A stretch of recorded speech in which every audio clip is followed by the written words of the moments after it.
आज हम पढ़ने वाले हैं हिप जॉइंट के बारे में। तो चलिए स्टार्ट करते हैं। हिप जॉइंट का टाइप अगर हम देखते हैं तो हिप जॉइंट एक ball and socket variety of synovial joint है। ठीक है, यहाँ बॉल इंडिकेट करता है head of femur and the socket is the acetabulum cavity. Okay, तो हिप जॉइंट क्या है? बॉल एंड सॉकेट वैरायटी का साइनोवियल जॉइंट है। अगर हम आर्टिकुलर सरफेस की बात करते हैं कि कौन कौन सी सरफेसेस होती है, कैसे हिप जॉइंट बनता है, तो head of femur and acetabulum. ठीक है, head of femur and acetabulum cavity, जो कि एसिटाबुलम कैविटी जो होती है हॉर्सशू शेप की कैविटी होती है। ओके, ये देखिए डायग्राम में, this is the head of femur and this is the acetabulum cavity, acetabular fossa, and this one is the acetabular notch occupied by the transverse acetabular ligament। ठीक है, ऊपर की तरफ तो पूरी कैविटी होती है और नीचे की तरफ कौन सपोर्ट करता है?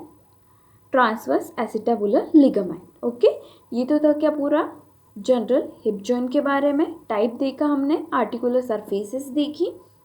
देखते हैं हिप जॉइंट एक हाई डिग्री ऑफ स्टेबिलिटी होती है। कैसे होती है? और स्टेबिलिटी और स्ट्रेंथ जो होती है हिप जॉइंट की किस पर डिपेंड करती है?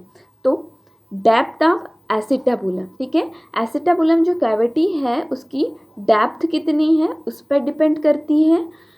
Stability and strength of the hip joint, tension and strength of ligaments, जो लिगामेंट्स इसको सपोर्ट करके रखते हैं उसका टेंशन और उसकी स्ट्रेंथ कितनी है उस पर डिपेंड करता है। सराउंडिंग मसल्स जो है हिप जॉइंट के अराउंड उनकी स्ट्रेंथ पे डिपेंड करता है। और नेक्स्ट है length and oblique of the neck of femur. ठीक है, कितना ओब्लिक है नेक ऑफ फीमर इस पे भी डिपेंड करता है। ठीक है, तो हमने देखा हिप जॉइंट की स्टेबिलिटी एंड स्ट्रेंथ किस पे डिपेंड करती है। ठीक है, अब हम बात करेंगे हिप जॉइंट के लिगामेंट्स के बारे में। तो हिप जॉइंट में टोटल 7 लिगामेंट्स होते हैं। लिगामेंट्स क्या है? ये क्या है? एक फाइब्रस कनेक्टिव टिश्यू है जो कि बोन टू बोन को जॉइन करके रखते हैं। ठीक है, तो fibrous connective tissue which join the bone to bone. Okay, तो टोटल हम 7 लिगामेंट्स देखेंगे हिप जॉइंट में।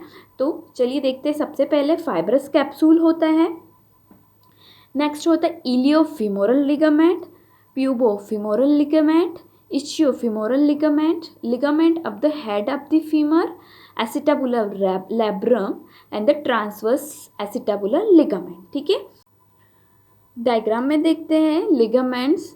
ये क्या है? हिप जॉइंट का क्रॉस सेक्शन है। ओके, हमने साइड से सेक्शन करके हम देखते हैं। तो ये अपना क्या हो गया? Femur and this one is the head of femur, acetabular cavity, fate of acetabular fossa, and this pink line is covered. This one is the synovial membrane. Okay, and this green is the acetabulum labrum, zona orbicularis.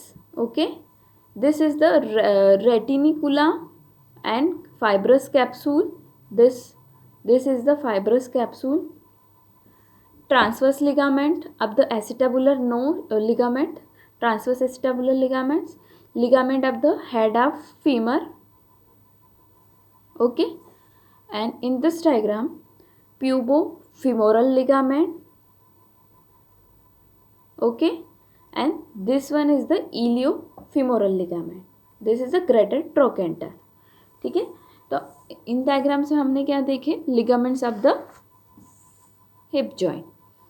Fibrous capsule देखा, iliofemoral ligament, pubofemoral ligament, ischiofemoral ligament, ligament of the head of the femur, acetabular labrum, transverse acetabular ligament. ठीक है, इस diagram में हम देखते हैं this is the ischiofemoral ligament. Okay, and this pinkish is the protrusion of the synovial membrane. This is the greater trochanter and this bone is the ischium. Blood supply of the hip joint, तो obturator artery, circumflex femoralis, 2 gluteal arteries and retinacular arteries supply करती है blood किसको? Hip joint को। Next हम बात करते हैं nerve supply की।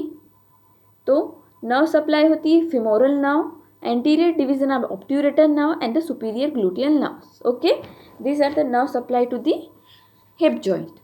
नेक्स्ट हम बात करते हैं क्लिनिकल एनाटमी, क्या क्या क्लिनिकल इंपॉर्टेंस है हिप जॉइंट का। तो अगर हम एज पैटर्न से देखते हैं तो below the 5 years congenital dislocation हमें मिलता है बच्चों में, ठीक है, कंजेनाइटली डिसलोकेशन मिलता है हिप जॉइंट का। 5 to 10 years में अगर हम देखते हैं तो पर्थस डिसीज़ होती है, इसमें फ्लैटनिंग हो जाता है, हेड ऑफ द फीमर की फ्लैटनिंग हो जाती है। 10 to 20 years में हम देखते हैं तो कोक्सा वारा देखने को मिलता है। कोक्सा वारा क्या होता है? जो नॉर्मल एंगल है, ठीक है, जो नॉर्मल एंगल होता है हेड ऑफ द फीमर का 127 डिग्री से 127 डिग्री होता है एडल्ट्स में एंड 150 डिग्री होता है चाइल्ड्स में, ठीक है, this one is the normal angle. तो कोक्सा वारा में क्या होता है? एंगल क्या हो जाता है? डिक्रीज हो जाता है। And another condition is the coxa valga, जिसमें क्या होता है? एंगल इंक्रीज हो जाता है, ठीक है। तो normal angle 127 degree in the adults and 150 in the child. About the 40 years हमें ऑस्टियोआर्थराइटिस देखने को मिलती है, डिसलोकेशन ऑफ हिप जॉइंट देखने को मिलता है, फ्रैक्चर्स, ठीक है। तो फ्रैक्चर्स कहाँ कहाँ पे हो सकता है हिप जॉइंट का? तो सब कैपिटेट, दिस हेड कैपिट के नीचे सब कैपिटेट हो सकता है, ट्रांस सर्वाइकल फ्रैक्चर हो सकता है, इंटरट्रोकेंटल फ्रैक्चर हो सकता है, या फिर सब ट्रोकेंटल फ्रैक्चर हो सकता है, ठीक है। तो 4 टाइप के फ्रैक्चर्स कहाँ पे हो सकते हैं? फीमर में। नेक्स्ट हम बात करते हैं शेंटोन लाइन के बारे में। तो this is the obturator foramen, okay, the outer border of the obturator foramen and the lower border of the neck of the femur, okay. तो ये क्या बनाता है? एक कर्व, एक लाइन बनाती है जिसको हम बोलते हैं शेंटोन लाइन। तो ये जो शेंटोन लाइन होती है, this Shenton line is disturbed और abnormal in the femur fracture, okay. This is the Shenton line. अब हम देखते हैं movements of the hip joint, okay. तो हिप जॉइंट पे कौन कौन से मूवमेंट्स होते हैं? मान लो this one is the hip joint, okay. तो फ्लेक्शन एंड एक्सटेंशन, ओके। तो this one is the flexion, okay, और दिस वन पीछे की तरफ अगर हम देखेंगे तो क्या होगा? Extension, okay. Flexion, extension, adduction and abduction, okay. Hip joint पे अगर हम देखेंगे तो this one is hip joint, तो abduction away from the body and adduction, ये जो होगा अगर ऐसा मूवमेंट करेंगे हम हिप जॉइंट का, लेग्स का, तो this one is the adduction, okay. Medial और लेटरल रोटेशन, अगर मीडियल साइड में हम रोटेट कर रहे हैं तो मीडियल रोटेशन, और द लेटरल साइड में करते हैं lateral rotation. And the circumduction, ये बैक से स्टार्ट होके पूरा ऐसा हमने घुमा दिया तो उसको क्या बोलेंगे हम? सर्कमडक्शन। तो क्या कौन कौन से मूवमेंट होता है? Flexion, extension, adduction, abduction, medial and lateral rotation, and this one is the circumduction, ठीक है। ये हिप जॉइंट के मूवमेंट्स हैं।